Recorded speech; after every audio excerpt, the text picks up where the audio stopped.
જો મિત્રો આજે અમે થોડોક ટાઈમ હતો એટલે અમે આ બધો ભંગાર ખોલ્યો છે એમ્બ્રોઇડરીનો. શું કરવા ખબર છે? કેમ કે આ એક લેવા જાય ને એટલે 15-20 રૂપિયા લે આ લોકો. આ બોલ્ટ આ પત્તીઓ આવી લેવા જાય તો એટલી મતલબ લે, મોંઘી હોય આ બધી.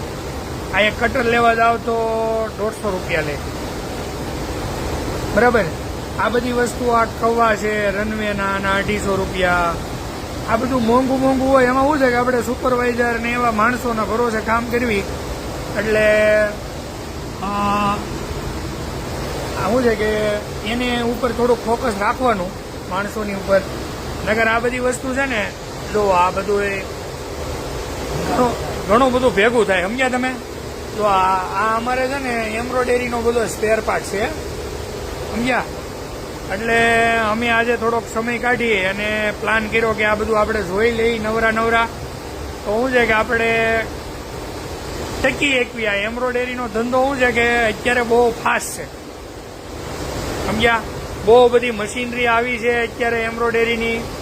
તો તમે પણ જે લોકો આવું વ્યવસ્થિત સાફ સફાઈ કરતા હોય તો મતલબ ધ્યાન રાખતા હોય તો બધા મિત્રો તમે અમને કહેજો, કોમેન્ટમાં લખજો. અને તમે ક્યાંથી જોવો છો એ કહેજો પાછા અમને, એટલે અમને ખબર પડે કે તમે પણ આવું બધું વ્યવસ્થિત કરીને બધું રાખો છો. જો આમાં છે ને, આમાં બધા બોલ્ટ ને એવું બધું સારું હોય, સમજ્યા?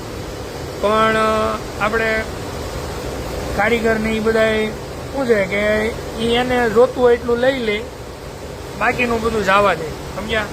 જો અમે આ બધું અત્યારે નવરાય છે ને, આ બધું અમે ખોલીને બેઠા છે, બરાબર. તો જો આ બધું બધા કામ કરતા હોય, ધીમે બધું વ્યવસ્થિત સાફ સફાઈ કરવી છે. શું છે કે અત્યારે ધંધો ન હોય ને ત્યારે આવું થોડુંક ધ્યાન રાખીએ. હજી બધું માર્કેટ બરાબર ખુલ્યું નથી એટલે આવું બધું જોઈ છે. તમે બધા જોઈજો.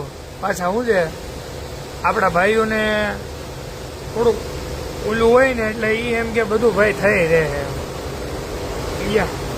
પછી થઈ તો બધું આમ રે, થઈ રે આપણે થઈ રહે, પણ બધું જે કોઠીમાં અનાજ હોય ને એ થઈ.